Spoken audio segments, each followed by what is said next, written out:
Let's start out by talking about what is information security.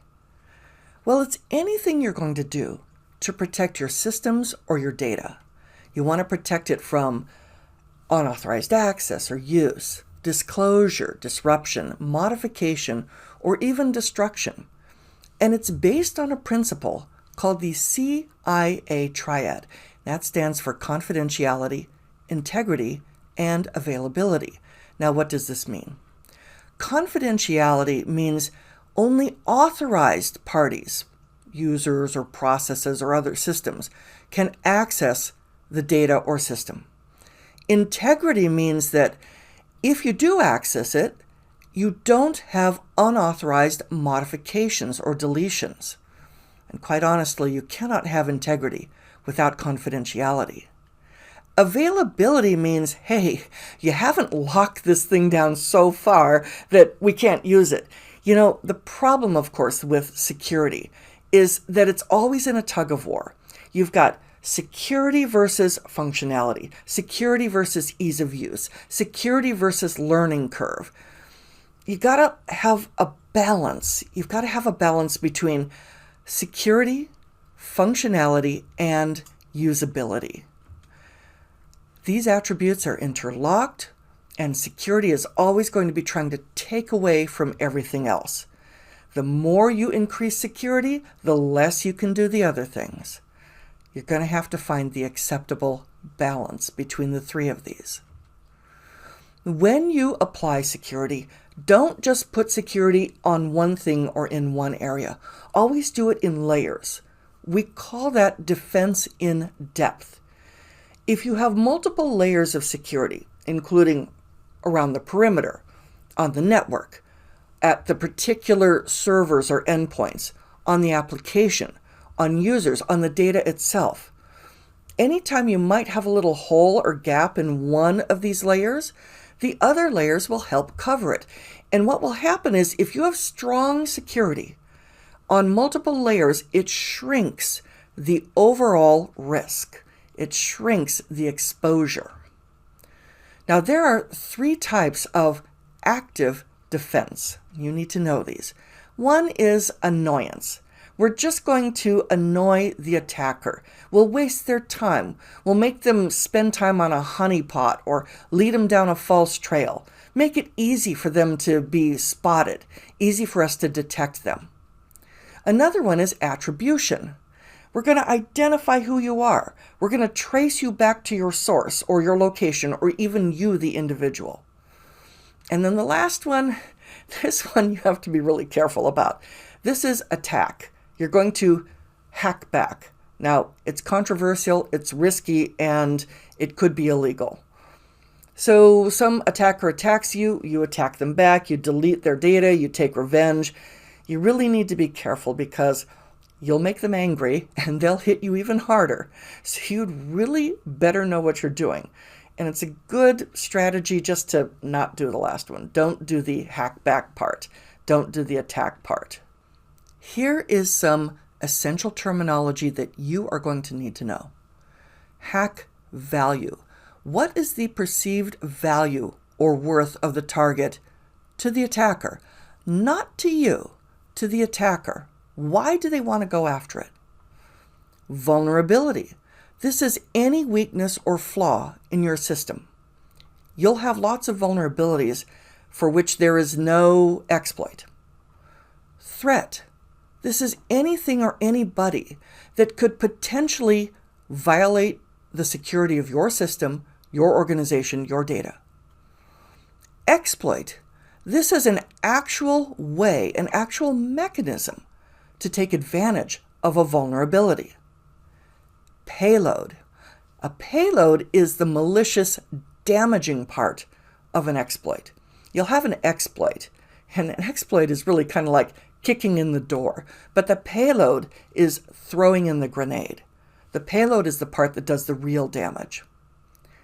Zero-day attack, also known as O-day attack. This is an attack that no one has seen before. Some hacker has figured out some way to break in, and there's no patch, not yet. Zero-day attack, also known as O-Day. This is when there's an attack and no one has seen it before. There's no countermeasure. There's no patch for this. Many attacks start out as 0-day. Then the vendor says, oh, here's some kind of exploit. We got to figure out a patch. Daisy chaining or pivoting. This is when you take one first attack and you use it as a launch point to start another attack. So like maybe we'll break into the web server in the DMZ, but we'll use it to further attack internal computers. When you daisy chain attacks, you do one after another, after another, after another. Often they are dependent on the one before. Pivoting is basically the same concept. I will attack one thing, and from that thing that I attacked right there, that I broke into right there, I will then launch an attack into something else. And then here's something that we are all familiar with now, and that is doxing. And that is maliciously putting out someone's personal information out on the internet or publish it somehow so that you can cause damage to the person.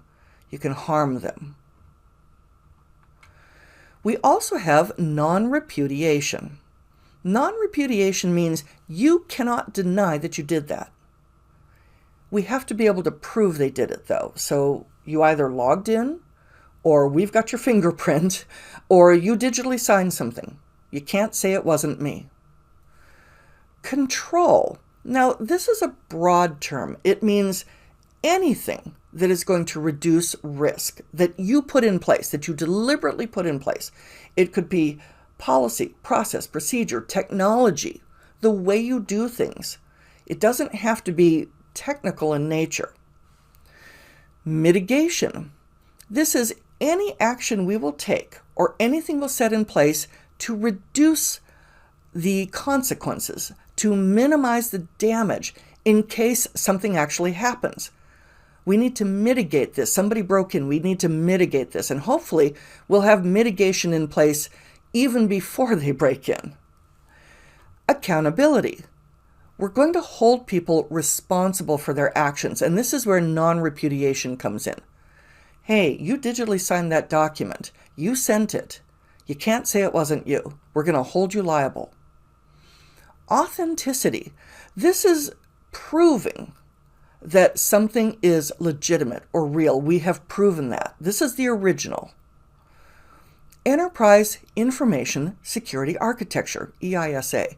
This is a process. We're going to institute a complete information security solution that covers the whole enterprise, covers every aspect of our information security, all of our processes, our people, our technology, our data, our systems.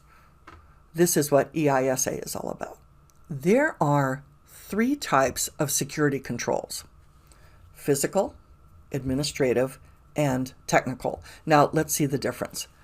Physical is like it sounds. You can touch it. It's tangible. It's usually mechanical in nature. It's designed to deter unauthorized access into rooms or to equipment or to documents or data. It will include the obvious things: guards, lights, cameras, motion detectors, walls and fences, bollards, those concrete or steel pillars that prevent someone from ramming their truck into the front door of a building. Man traps, a double door system. You go through one, you have to wait before you can go through the next. Turnstiles, which they could rotate this way, they could open this way or this way, but they allow people in one at a time. Locks and alarms, or even tools to shred or dispose of documents, hard drives, or other storage media. Then we have something called administrative. Now, administrative by itself is not going to protect anything. You have to enforce it. These are things set by management, policies and procedures, best practices. This is how you do it, folks, to minimize our risk. So it would include training and policies, procedures, guidelines, bug bounties, or doing security auditing. The last one is technical. That's what, as system administrators, we would typically think of. This is any technology we would use to reduce risk. So intrusion detection, intrusion prevention, firewalls, antivirus, encryption, authentication, access control.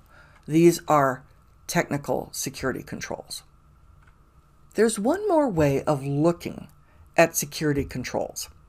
You know, you can have an attack and maybe they get in and they do some damage. You have procedural controls, administrative, you have technical controls, you have physical controls. But in that whole series of events, where does the control fall in that whole timeline? What does it do to help? The first type would be preventive. Just make it really hard or impossible for someone to actually carry out their threat. We want to keep errors or irregularities from occurring in the first place.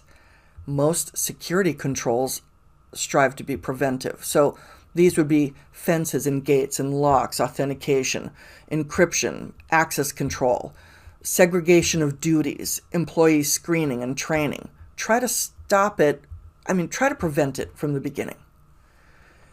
Then there's detective. If something is happening, we want to find out as early as possible. We want to detect it as soon as possible. So we want to detect errors, irregularities, and intrusions that have already occurred or are in the process of occurring. And we assure then that we can correct them as promptly as possible. So we want to have audits or intrusion detection or cameras or motion sensors, antivirus, mandatory vacations, job rotation. Then there's deterrent. We're trying to discourage people. We'll have warning signs or good lighting or high fences or guards or dogs or log-on banners. Warning, this is an official system. We just want people to look at it and be kind of discouraged. Preventive would flat out stop them or make it really hard. Deterrent would be like, I'm not even going to try. Then we have mitigating or recovery controls. These are, let's minimize the impact. We either have a break-in in progress or it just happened. So isolate the system, take it off the network, turn it off, or it got broken into, got damaged, fix it as soon as possible. Restore service, restore operations, or a fire broke out, suppress it so it doesn't go any farther. And then you've got corrective or compensating controls. These are ones that you put to cover gaps. Yeah, this security covers almost everything, but there's this one little gap, so we're going to put in one more thing to try to cover that one gap. It's an alternative fix. It tries to provide some equivalent protection, to at least for that one gap. And you might have to sacrifice some conveniences to get the overall desired result. Here's a very real-life example, a medical instrument that uses an older operating system that the vendor no longer puts out patches for, but we're not going to upgrade the operating system because that means we would have to completely redo the code that runs whatever that instrument is. I've seen it in the field many times. I have a buddy who works or who was the CIO of a small hospital, and she said, yeah, we've got plenty of medical devices that still run Server 2003. I have seen like optical devices that run Windows 7. And the vendors have said, you know what, we're just not going to do anything about it because we don't want to disrupt the functionality. So, okay, if that's the case, then just make sure the device isn't on the network, okay? Make sure it's physically secured. If you have to have it running with those vulnerabilities so it provides its primary clinical functions, then disconnect it from some unauthorized access. That would be a compensating or correcting control. We also have this concept of network security zoning. This means your network may have some areas that are more secure or should be more secure than others. We can manage different levels of security depending upon what's in that part of the network, or what kind of data it contains, or what kind of people work in it. You would set up clear security boundaries. Firewalls, access control lists on switches, routers, these would be the common mechanisms to set up security boundaries between different network zones. Here are some examples. The internet zone would be uncontrolled. It's outside the organization, and yet it does touch our network. Of course it does. The internet DMZ zone, this is controlled. We have 2 firewalls and we put public-facing servers there. So this would be the defense between the internet and our internal network. Then you have the production zone. This would be restricted. We would strictly control access. You have the intranet zone, where maybe administrative people work. It too would be controlled, but no extreme restrictions, as opposed to a production area like manufacturing, where you really want to make sure that no one's breaking into the manufacturing process. Or the management zone. This is a secured zone. There are strict policies. I've used management zones a lot, and sometimes they overlay on top of the regular intranet. We use like maybe a VLAN or something like that. So management of the various network devices, while it will travel along the same physical cabling, it's in a different VLAN, so you can't just simply get into it. You have to actually route through and get through some access control lists. These are examples of network security zoning. And here's a diagram that does it kind of simply. Here's our firewall. It has 3 interfaces. On the outside, we have the untrusted public internet zone. We have another interface that's specifically for the DMZ. These servers would be like a web server or an email relay that are exposed to the internet. And then we have the inside trusted private area, which is a lot more protected. Identity and access management is the who can access what. You hear about IAM. It has these 4 basic parts: authentication, authorization, user management, and managing the users in a central repository, such as a directory service like Active Directory. Identification starts out with, who are you? Just identifying someone. We identify with your badge. It doesn't necessarily prove it's you. I mean, we've seen these movies where, someone gets a badge and a picture, and they like cut out something with a razor, put their own picture on a badge. Okay. But it's meant to identify you, not necessarily for sure prove it's you, but be reasonable. So that's identification. Your name, your picture, your username, your ID number, your employee number, your social security, your badge number. These would be examples of identification. You can have identification also applied to non-humans, like devices and applications and services. They would have names or IP addresses or descriptions. Then there's authentication. Now, prove that it's you. Put in a username and password. Get something on your phone, like a multi-factor authentication, and click, yeah, this is me. Tap, this is me. Or do some kind of biometric scan. Or put in a smart card in a reader and then also provide a PIN. This is proving it's you, above and beyond just identification. And very often, badges will be both identification and used for authentication, because they'll be smart cards and they'll also have a picture. When you authenticate somebody, we have something called authentication factors. The easiest one is something you know, a PIN or a password. Something you have, a smart card or certificate, an authenticating app on your phone. Something you are, like your fingerprint, finger scan, iris scan, facial recognition. Something you do, like the way you walk, the way you sign something, the way you type. These are all authentication factors. And there's also one more, somewhere you are, geolocation. Now that's not real strong, but you use it along with other things. Like 5 minutes ago, you were in North America, and now 5 minutes later you're in East Asia? I don't think so. So somewhere you are, usually proved with something you would have like your phone.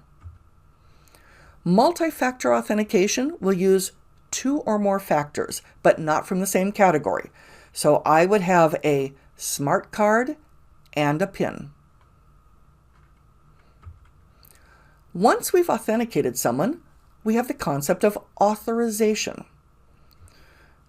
You are now allowed to do something. You got to prove your identity first, and now what can you do?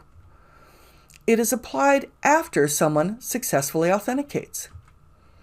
We would apply permissions to resources, folders, files, databases, email, a computer.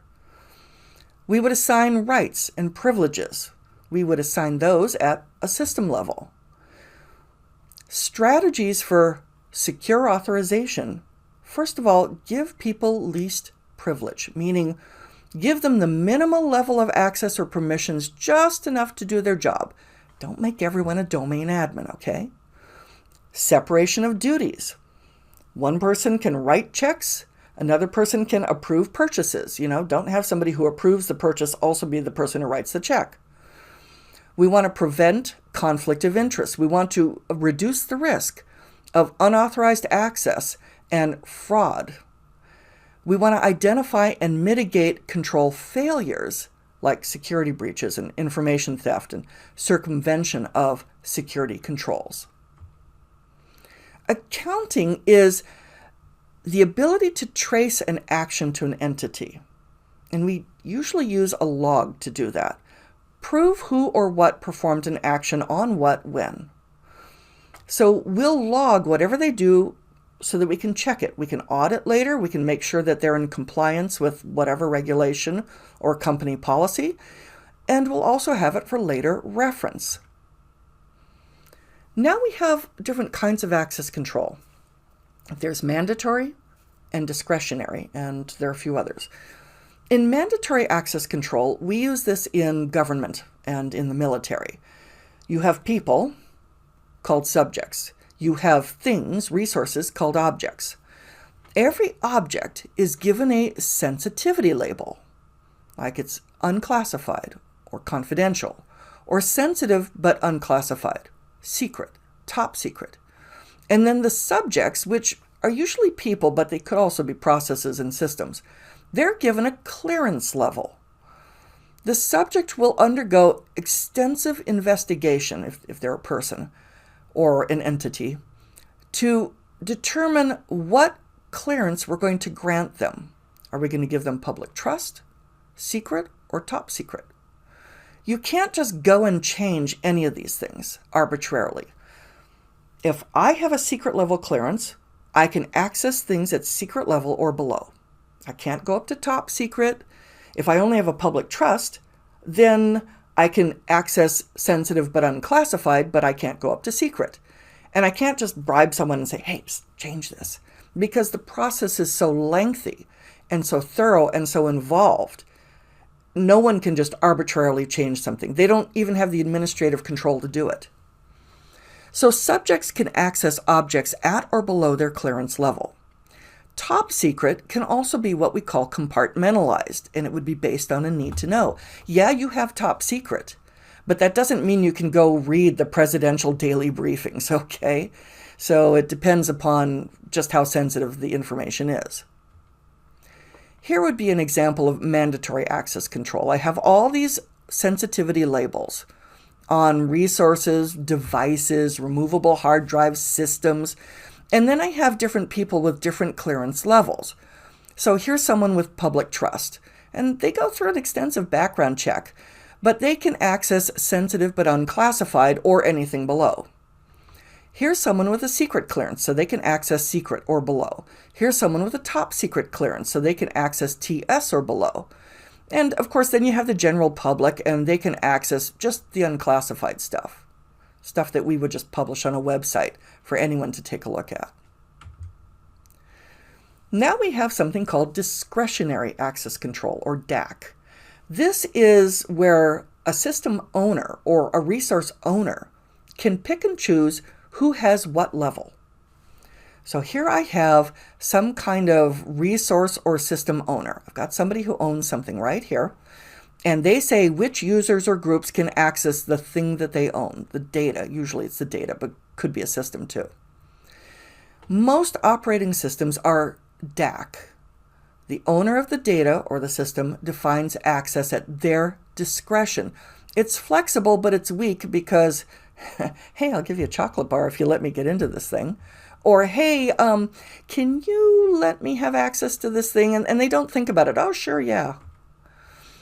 Examples of the permissions they could grant would be read, write, execute, delete, just list the contents of a folder, or even take ownership. Now we have something called role-based access control, or RBAC.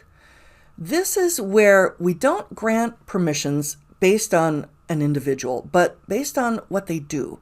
What's your job? What's your role? What's your function in the organization?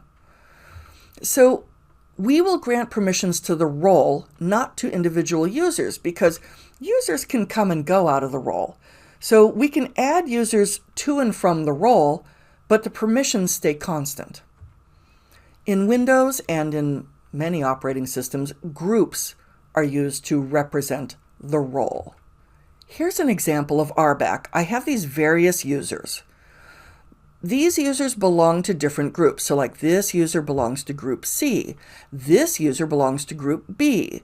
Both of these users belong to group F. And then what I do is I grant permissions on whatever it is to a specific group. So if I grant a permission to group A, none of these people have that permission unless the admin puts them in group A. Okay, I'll put you in group A right now, and then when you go back to whatever you're normally doing, I'll take you out of the group. So that's the idea of role-based access control. It's actually a recommended mechanism for assigning permissions to resources. Finally, we have something called rule-based access control, or rule-back. This is where in the moment, whatever you're doing or whatever you are, whoever you are, do you meet a rule? And if you meet the rule, if you match the rule, then are you permitted or denied to do whatever you're trying to do? This is most commonly used in firewalls and packet filtering routers. So here would be an example. I have all these rules, and they'll be tried one at a time in order. I mean, there are some exceptions, some vendors, but in most cases, they're just tried one after another. So in comes a packet, and the firewall is going to check the packet. You will be allowed to go through if you're using IP, coming from anywhere, but going to a specific destination using a specific port, port 80. If you meet that rule, go on your merry way. Go on through. If you don't meet that rule, let's try the next rule. Okay, you can go if you're using IP coming from anywhere, going to a specific server using port 443. You meet it? Go ahead. If you don't, let's try the next rule. All right, you can go through if you're using UDP coming from anywhere, going to this particular different server using this particular UDP port. Yes? No? Yes? Go ahead. No? Go to the next rule. Now, the first three rules were allows. The next one's going to be a deny, but only if we match.